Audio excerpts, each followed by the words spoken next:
Don't lie. You know you wanted a new Shaft movie. It's what you were dreaming of. I know. You thought day and night since the year 2000. You know what I want in my life? I want a brand new Shaft movie because the first one was so amazing. And dear God, I remember those movies in the 70s with Richard Roundtree. Those were amazing. But the one in 2000 with Samuel L. Jackson, that was super amazing. So you know what I want in the year 2019, 19 years after the last Shaft reboot? I want another Shaft reboot. And I want it now. What are these people thinking in Hollywood, man? We are undergoing a ridiculous amount of regurgititis. It's ridiculous. Disney is rampant with it, man.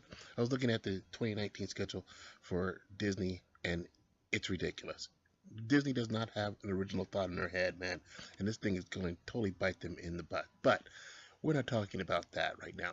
We're talking about the Shaft reboot. Warner Brothers has and New Line Cinema is going to be releasing this in the second half of 2019. It's going to star Jesse St. Usher.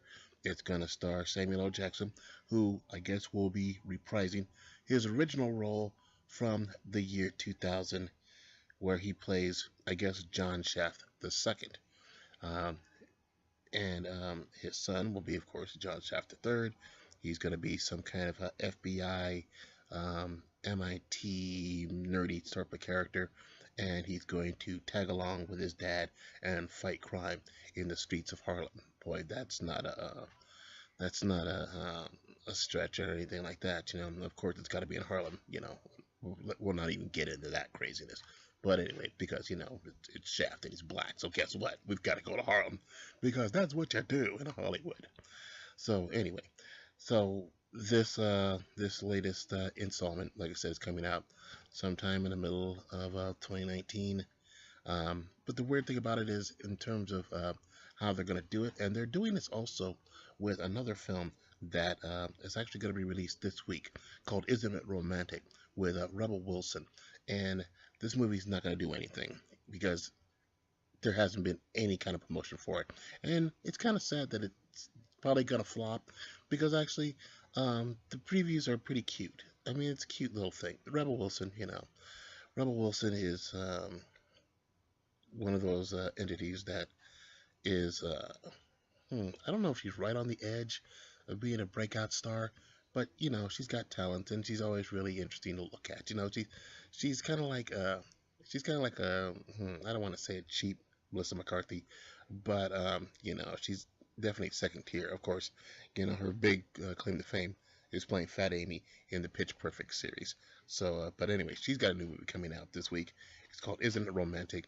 And the only place I've seen any type of promotion for Isn't It Romantic is on billboards in Hollywood. That's it.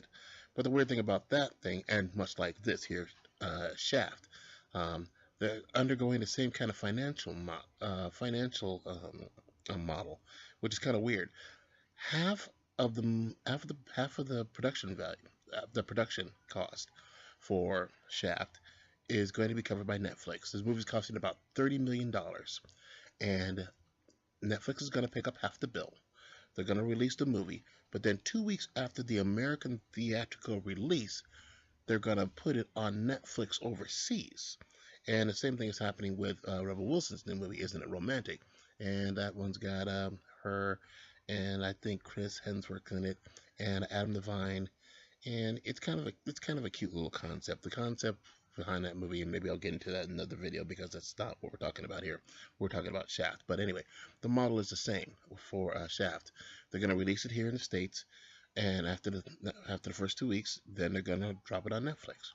And I guess that just gives Netflix um, a better distribution hold on the movie.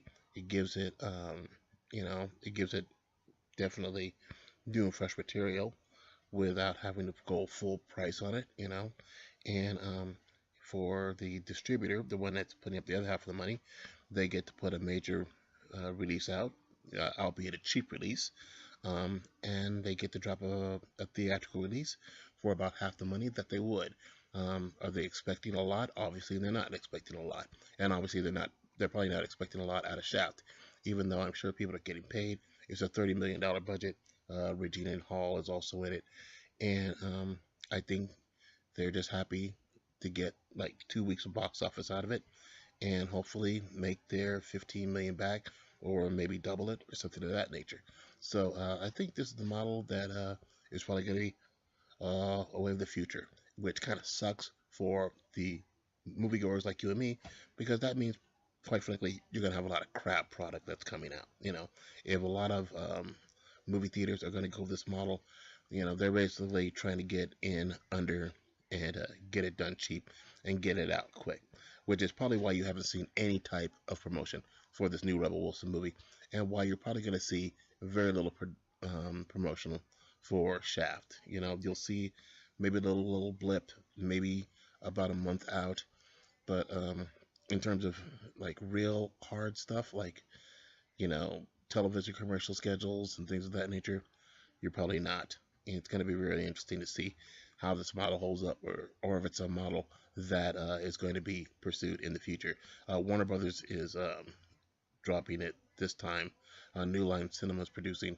I think the first time, I can't remember. It wasn't. It wasn't. It wasn't Warner Brothers that did it the first time. It was another studio altogether, and uh, the franchise was bought for by the studio to do the movies. Oh wait, okay, I'm sorry. So it's New Line. Okay, New Line is doing it. New Line and Netflix are putting this thing together. They're the ones that are doing it.